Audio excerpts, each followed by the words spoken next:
present Arthur Lowe, John Le Mesurier, and Clive Dunn in Dad's Army.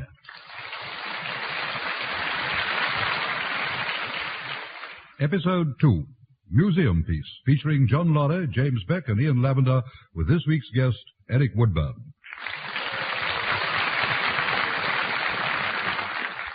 Now, here is the latest news, and this is John Snagg reading it. It is May 1940, and through France and Belgium, the Nazi war machine sweeps forward relentlessly. In Britain, the able-bodied men, and some not so able, have answered their country's call to join Britain's citizens' army, the local defense volunteers. The men who make up this new part-time force are out on parade every night of the week, but in spite of this, they carry on their workaday lives as usual. It is Monday morning, and at Swallows Bank in Walmington-on-Sea, the manager, Mr. Mannering, and his chief clerk get down to the business of the week. Ah, Wilson, come in. I want to have a word with you about yesterday's manoeuvres. Oh, do you, sir? I think we learned a lot of valuable lessons. Oh, I'm sure we did, sir. At the same time, I don't think we received the unthinking obedience which we are entitled to expect if we are to become an efficient fighting unit. Well, I wouldn't say that, sir. Well, I would. When I ordered one of the platoon to wade through the river, did I get unthinking obedience? Well, some of them did have a thought or two, sir. Exactly. Furthermore, some of them put those thoughts into words. Oh? Oh, did they, sir? Unless I'm very much mistaken, when I gave the command, ford the river, somebody said, get stuffed. Well, with Fraser, sir, that Boche Scotsman. The voice sounded distinctly English, Wilson. Really, sir? I mean, of course, Fraser's very crafty. Anyway, I'll try and see it doesn't happen again. Well, the point is this, Wilson. Whoever said it, nobody crossed the river. Well, some of us were wearing our best suits, sir. You weren't wearing your best suit. Well, it was my father's, sir. He thought very highly of it. Young Pike showed the right spirit. He went in out to his thighs. Lucky for us that he wasn't wearing his father's suit. Well, actually, sir, he was wearing his father's fishing waders. It was just bad luck that he fell flat on his face halfway across. Be that as it may, I would have welcomed an example from you as my second in command. Well, I was first across the bridge, sir. Hardly a brilliant move, Wilson, after I'd already explained that the bridge was demolished. Well, it wasn't, sir, was it? You were supposed to pretend it was demolished. Well, I did, sir. We all did. We all pretended it was demolished, and we just used it to help us to pretend to go splashing through the river without actually getting wet. You know, sometimes, Wilson, your attitude worries me. Yes, well, I'm awfully sorry, sir, but anyway, I'm sure when we get our uniforms, you'll be able to send us charging like madmen through every river in the district with impunity. I'll remember that, Sergeant Wilson. Isn't there any news of the uniform, sir? 6 weeks at the earliest. Same for the rifles. 6 weeks. Until then, we have to fight Hitler's parachutists with 1 shotgun, 15 carving knives, my cricket bat, and Lance Corporal Jones's assay guy. You left out the pepper. And don't forget Godfrey's number 3 iron. I'm sure he'd do better with the wood. Come in. Here's the post, sir. Ah, thank you, Pike. You seem to have recovered from your ducking yesterday. Oh, yes, sir. As soon as I got in, I wallowed in a hot bath. Wallowed? That's not very patriotic, is it? You're only supposed to have 6 inches of bath water, you know. Yeah, well, sir, I worked it out that you can have 7 6-inch baths a week. That means you can have 42 inches of water. But I do better than that. I make do with 2 15-inch baths a week and save 12 inches of water. Save your mathematics for your work, Pike. That'll be all. Yes, sir. Oh, dear. Wilson. Yes, sir? Here's another request for an account to be closed for the duration. Really, sir? Which one is that? It's the Peabody Museum of Historical Army Weapons. This is from the curator. Apparently he's joined the Navy. The museum is being closed for the duration, and he wants us to transfer all their funds to a deposit account until he returns. You deal with that, will you, Wilson? Yes, sir, right away. Oh, just a moment, sir. Yes, what is it? Did you say weapon museum, sir? Yes, that's right. By Jove, Wilson. Are you thinking what I'm thinking? I doubt it, sir. You never know. There might be something there we can use. Well, I don't think we should get too excited, sir. Their prize exhibit is a full-scale replica of Bird de Sears' chariot. They go to the Crimean, don't they? And the Boer War. Well, surely that sort of thing won't be of any use to us, sir. Nonsense. British Army hasn't changed its rifle since they threw out the flintlock. What do you think they used to relieve Ladysmith? Well, I've never really given it much thought. Carbines, Wilson. 303 carbines, or I'm a Dutchman. Well, I'll draft a letter to GHQ suggesting they look into it. Oh, no. Oh, no, Wilson. We're not waiting for reams of bump from them. Before we see another dawn, the sky can be black with parachutists. Those weapons will be in our hands today. Parade the men at the church hall at 1600 hours, ready to move off. Well, the shops don't shut until 5:30, sir. Well, they'll be ready by 6, can't they? Well, that's 1800 hours, sir. What? Ah, yes, so it is. We'll parade them at 1800 hours for Operation Gun Grab. But if we just breeze along and take the guns, won't that be stealing? There's a war on Wilson. I know that, sir. I'm fully aware of that, but it still sounds very much like stealing. I'm an army officer, and I shall requisition anything I require for the defence of our homes and of this town.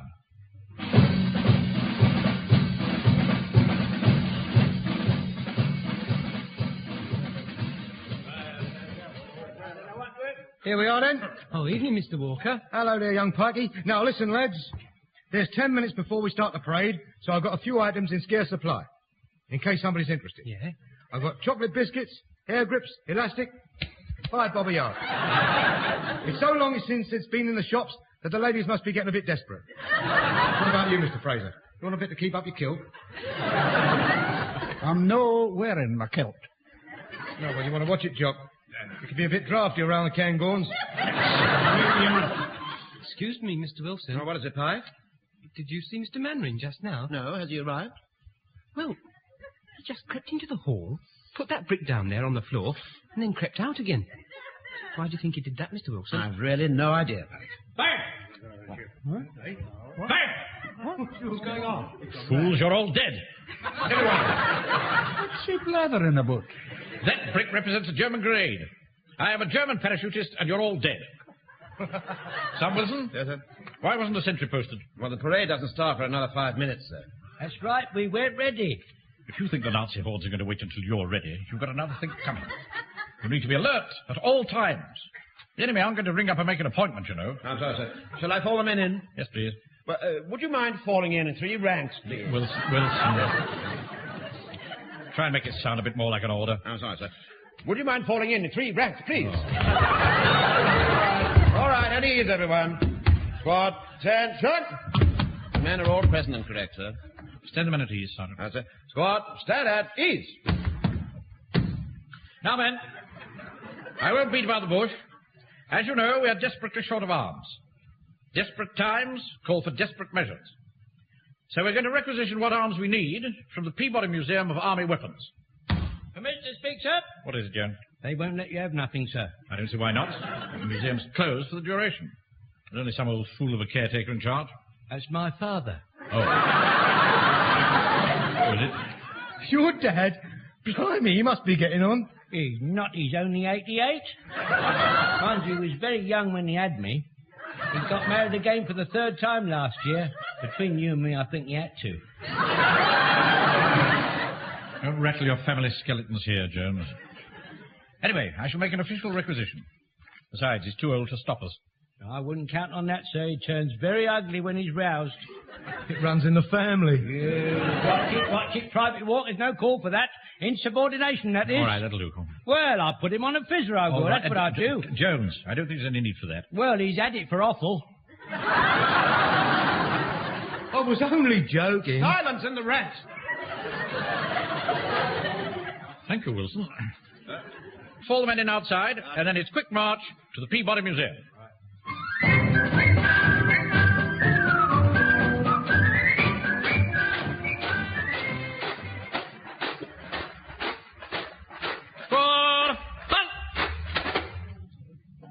This is it, Wilson. Yes, sir. How lovely these old Elizabethan places are, aren't they? And look at the line of those windows and the symmetry of that arch over the entrance door. Lots of lovely large rooms and plenty of space to move about in. Huge grounds with the most beautiful moat. Wilson, Wilson. You're my sergeant, not an estate agent. That main door doesn't look as if it's been open for months. Mr. Speaks up. Yes, Jones, what is it? Well, when someone calls here, my old dad uses that little trap door there to see that they are who they say they is. He don't open the main door until he has cognizance of your credentials. Thank you, Jones. One can't overestimate the value of good inside information, Wilson. No, sir, no. Even when it does come from outside. Quite. Right, bang the knocker. All right, sir. I think you'd better let me talk to him. All right, Jones. See what you can do. Sir? There's someone coming, Mr. Manring. Well done, Pike. I think you're right. What you want? Hello, Dad. It's me. Young Jack. Took you long enough to come round, didn't it? Well, no need to be like that. There's a war on. There's a what? There's a war on! Oh, I wondered what the noise was. How's Elsie? Well, it's her legs, you see. Wilson. Yes, sir? Who's Elsie? I've really no idea, sir. I've heard of Gert and Daisy. Don't be facetious. What about her legs? Her legs is troubling her a bit. They never troubled no one else. Great, fat, bulging things, like a elephant. There's no need for you to get personal about my Elsie. We never done you no harm. You never done me no good, neither. You never deserved no good, you randy old drunk. You're getting ugly. You always did get ugly. It's you what got ugly. Just a moment, Corporal Jones. I think I'd better take over here. Now, Mr. Jones, I've come to requisition some arms. Who are you? My name is Captain Mannering. I'm the manager of Swallow's Bank. Captains don't manage banks. No. Well, I'm here in my capacity as captain of this unit. Captains wear uniform. Where's your uniform? We haven't got uniforms. Yeah, could say that. Now, anyone in the town will tell you that I'm the manager of Swallow's Bank, and I've recently taken command... Liar! Liar! I've been going to that bank for years. You never served me. I don't serve people. I'm in my office. Afraid to show your face, eh? Well, you're not getting nothing from me, so clear off. How dare he slam that shutter in my face? Who do you think I am? A brush salesman? Open this door, Mr. Jones! What's the matter with the silly old fool? Just a minute, Mr. Fraser. You be careful what you're saying. That's my dad, remember? Mr. Jones! By the powers vested in me by King George, I command you to open this door. Permission to speak, Mr. Mannering. Yes, Corporal, what is it? It won't do you no good mentioning the king. He still thinks Queen Victoria's the king. I see. Well, there's only one thing for it. We shall have to use cunning. Sir Wilson? Yes, sir? When does it get dark? At night, sir. You're trying to be funny. I mean, what time does it get dark? Tonight, for instance. Well, I'm not really sure, sir. A diary would give you the lighting up time, sir. Good idea, Walker. Who's got a diary? Here you are, sir. That'll be 1 and 9pence. I don't want to buy one. I just want to refer to it. Well, please yourself. Well, I'd snap it up if I was you.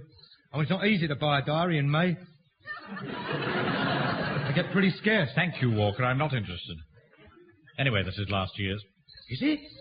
Well, there you are, then. They're even more scarce. Anyway, this will probably give us a rough idea. Let's see now. Here we are. Week commencing May the 14th. 21:15 or 9:15. Really, Wilson. You'd think they'd know which, wouldn't you? 21:15, sir. It's just another way of saying 9:15. Well, of course, I know that. Yes, of course. Just trying to see if you were on your toes. Yeah. Of course, sir, yes. Right, men. Now, I'm going to dismiss you now, but I want you all to parade again in the church hall at 10 o'clock tonight. I don't think I'll be able to do that, Mr. Mannering. Why not? Well, my mum likes me to be in bed by 10:15. Well, this is that of your age. Well, it's true, isn't it, Mr. Wilson? Yes, it's quite true. How do you know? Well, I sometimes go round there, for supper. And things. What thing? Yes, I remember now. Well, Pike will just have to have a late night. My mum's not going to like it, Mr. Mannering. Well, then she'll just have to lump it, won't she? Right, men. Parade back at the church hall, 10 o'clock tonight. Dismiss. All right.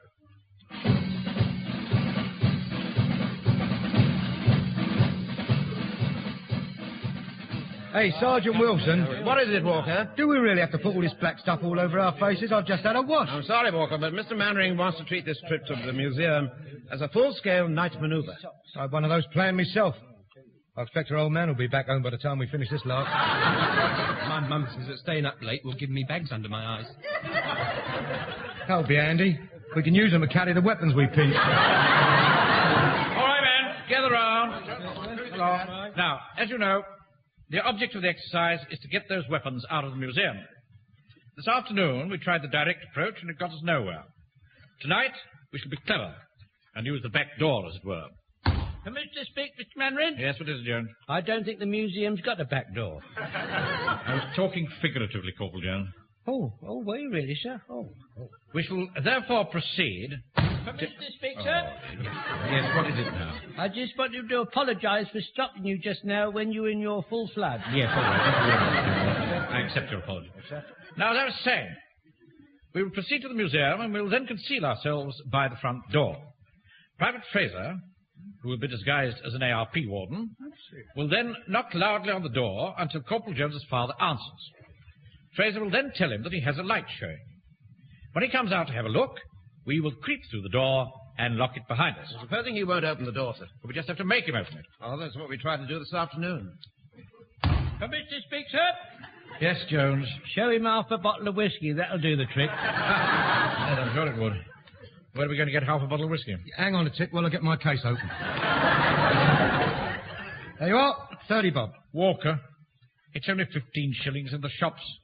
Yeah, but you can't get it in the shops, can you? All right. Here you are. 30 shillings. Thank you, Mr. Mannering. Right, Fraser. Aye. As you're going to be the one talking to the old boy, you might as well take charge of the whiskey now. I'm smelling. I'll do that, aye. Here you are then, Jock. Thank you, Joe. Well, don't look at it like that, Fraser. Just thinking what a bonny wee bottle it is. Yes, well, don't drink it unless you have to. Just show it to him. Oh, you can trust me. I'll only drink it strictly in the line of duty. Right, men. Falling outside.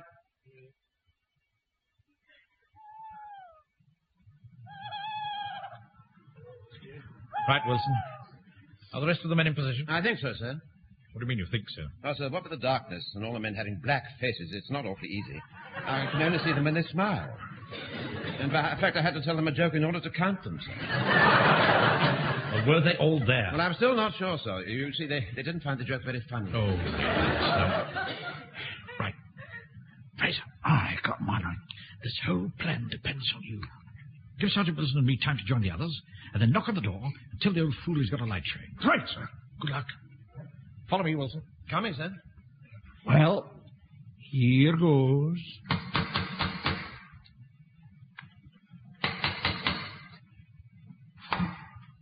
Who's there? What you want? I'm an ARP warden. You got light showing? Oh, no, I ain't. Well, come out and see for yourself. I ain't opening this door in my nightshirt. I didn't know you had a door in your nightshirt. Funny man, you ought to be on it, Mark. Go on, buzz off. Hey, just a minute. What's that you got there? What? Oh, this wee bottle, you mean? Aye, that's right. Is it whiskey? Aye. It helps to keep the cold out. You want some? I'll have a drop. Well, I'm not passing it through that shutter thing. I might never see it again. You'll have to open the door. Well, hold on a minute.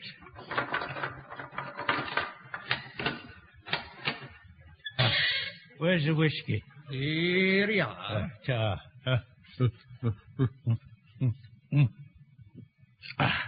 Oh, it's good. Now, where's this flaming light? It's a bit further along from here, and on the first floor. You'll have to come over here to see it. Come on. All right. Whereabouts do you mean? Oh, I'm sorry. I thought you'd be able to see it from here, but no, you can't. You'll have to go a wee bit further. Oh, flaming nuisance. I could catch pneumonia out here. Right, men. In we go, and be very quiet. Wilson, you be the last in, and close the door behind you. Very well, sir. There's no light showing. Oh, well. I'm sorry. I'm sure I saw one. Oh, you've been drinking too much whiskey. I'm going back in. Here, this door's closed itself. Now what am I going to do?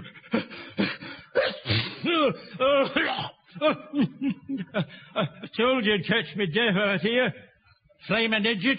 That's what you are. And I'll have to try and get in at the lavatory window right round to the back. Oh, quite a long way, is it? Yes, it is, and me only in my carpet slippers. It's all your fault. Come on, give me a hand. Oh, my pleasure.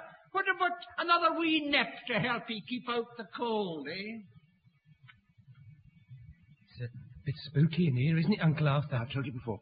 Don't call me that when we're on parade. I'm Sergeant Wilson. No, the last time you told me not to call you it was when we were in the bank. Well, don't call me Uncle either at the bank or on parade. Now, is that quite clear?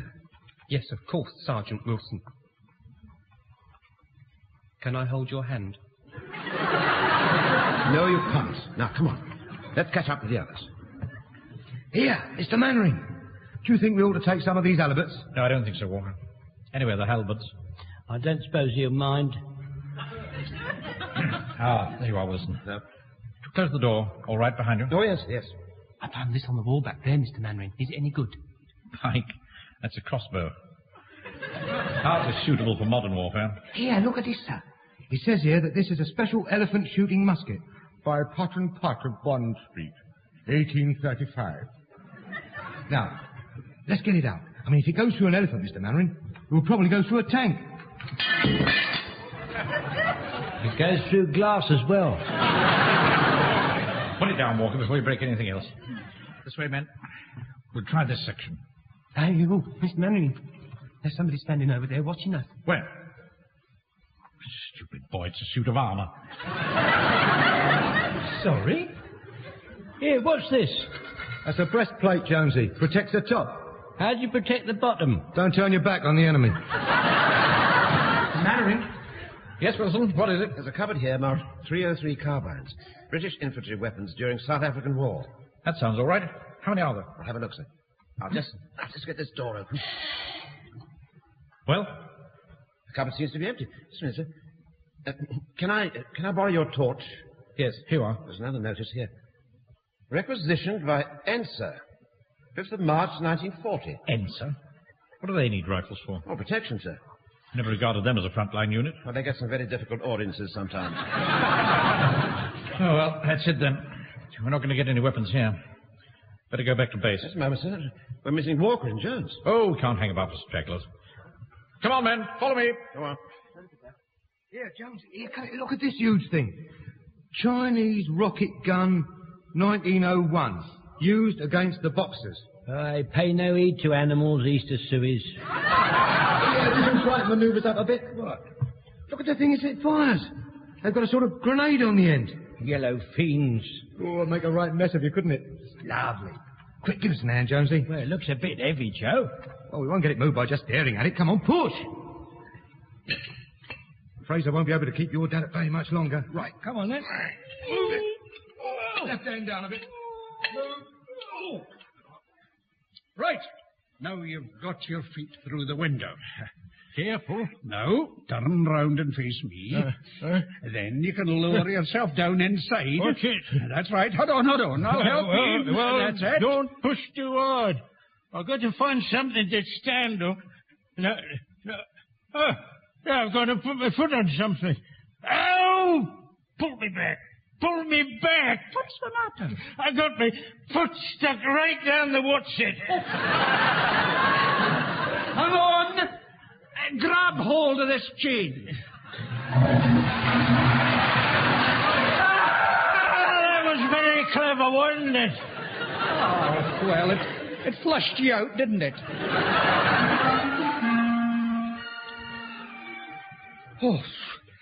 Oh, Jonesy. Now we got it back to the church hall. What do you reckon? I reckon I strained something. Yeah. Was a bit heavy, wasn't it? Hey, Joe. Didn't get much, did we? What are you talking about, Pikey?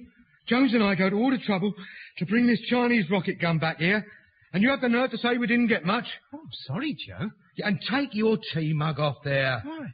That's where you put the powder in for firing the rockets. Oh. I reckon the back end of the rocket must have stuck out here. And look here, look at this. A fuse powder's in this horn thing. Yeah. Hey, are these the spare rockets on the tray underneath? Yeah, that's it. Look. You lit it here. Yeah. I say, Pikey, listen, if you got busy with your penknife, you could unbung those ports, and we could have it working in no time. Right. Be a nice surprise for Mr. Mannering. That's right, Frank. Go on, have a go. Get unbunging. All right, Mr. Jones. Yeah, look out, here he comes. Ah, Walker, Jones. Don't think your zeal and initiative are not appreciated. You've both displayed just the sort of spirit that's going to get Jerry on the run. But I feel this rocket gun is a little too antique even for us. So we'll return it in the morning. Wilson, come over here a minute. Right, sir. Not much of a haul, was it, sir? Oh, we mustn't be downhearted, Wilson. No, sir. In the hands of a courageous man, Pike's crossbow might account for an enemy scout. I suppose so, sir. And Godfrey's ball and chain could play havoc with the spokes of an enemy bicycle. I better talk to the men. I don't want them to lose heart over this little setback. Right, men, now pay attention, everybody. Walker, Jones. Stop. Leave that rocket gun alone. Come over here, please.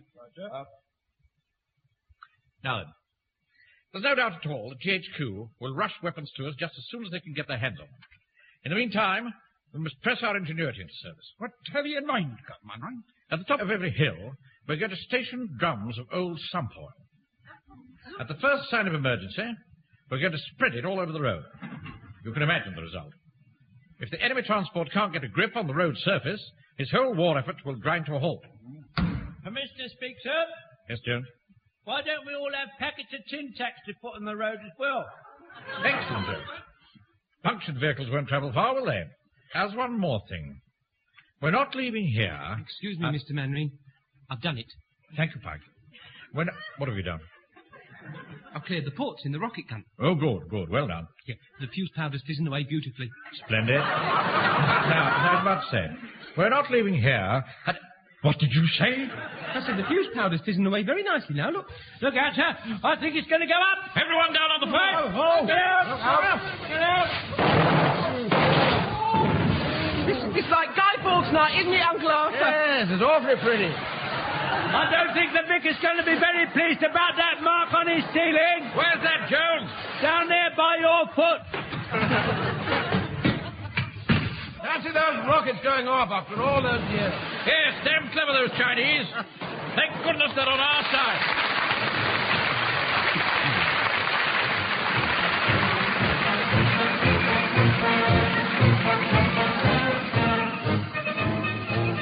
In that episode of Dad's Army, from the original television series by Jimmy Perry and David Croft, you heard Arthur Lowe as Captain Mannering, John LeMessurier, Sergeant Wilson, Clive Dunn, Corporal Jones, John Lorry, Private Fraser, James Beck, Private Walker, Ian Lavender, Private Pike, and Eric Woodburn as George Jones. Museum Piece was adapted for radio by Harold Snoad and Michael Knowles and produced by John Dias.